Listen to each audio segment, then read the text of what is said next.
Abituganireho nabo nabajanga obukooko buno buryendere amapapa g'omwani ebitoke biri kuba byatandika kwana hamwe n'ebindi bihingwa. Obo obukooko buryo mu ngero y'ensenene enkora yabwe kandi okuzara kwabwe ebiro bibiri kazara rava yakone bayatandikire kurya kudipendinga ahakikanye na kankaryaho. Obukooko ni yenkora yabwe kuburi kandi obukooko n'obukooko bwegendesereza munonga tubukooko kushanga ngo buryaho n'obukooko bukurya okushanga burya nchuro omukasheshe denesha y'omushana bweshereka. Stirwe obukooko buri inkoko kureba ensenene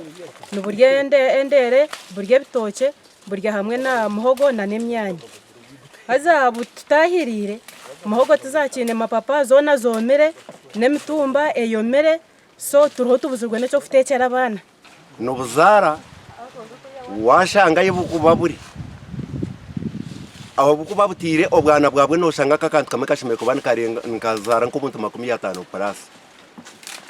tungerecho zo mushere yiteji nkoko kora muhogo yona nentoche nemyani bugenzere bwaza mutwe muhogo turukubi mbenanye kungarike kunahikaye kunareba obuntu bwatubika. Obukooko obu noburya n'eminwa y'ebitoke kuba yatandika kwana kandi embereji eyerarikiriza abatura okwija kuterwa rwaranda. Obukooko obu noburyana n'eminwa y'ebitoke ahigura kwa noreba nakugira ngo akayintu akayirnemo cyagurine tukafutana nacyo kandi mwe no kufuhirana kwa kuza kuturemera harahigura hitakwika ibomba tera hike omurango gunani nshaba abantu baburizo to bakubasa kwegurura ombazo nani nshaba government eterezo ombazito tuteko man power okureba ngu twabasa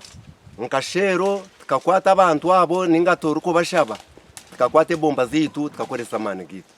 Abebembezi hamwe n'abanyamyogo by'obuhingi n'oburiso mu Rushuku Town Council nabajanga hino mbazi oguba rukuza kwa abahingi konka nago tuguru kumara kandi gwe tukuguruka gwe tukaguruka kureka mu bushuma buda tontu bantu ajunga farmers kugira ngo kubarabirebe musiri gwabo bashanga kistanira amapapa eki batamanya bachi reporting tabatine mbazi to supporting nambe hatu yaba reporting we are going to support them with some pesticides kugira ngo bafuhire rogo mbazi gufe tine bomba za government tuzibahereza tubayamba tuzayo to demonstrating okuba gufuhiriza ebikoko bafuhiriza ebara umwako kwa hwire ngo bitarize ko ngaguriya kibikiza bya tukafuhira byafa bikakwatire series nkibiri twafuhira byona byafa byagenda ko nkatene byotoka ko ngani hunkugira ngo nawe abarambuzi nyo habwanje oba agamahurwa kwatura nintebereza abarambuzi bo kwizomu nisaba government egumete ko investigations abarambuzi abukwiza kuturambara. Ebyaro bana nibyo byaherize kutahirwa obukooko obu gasha komaye kwa twakire.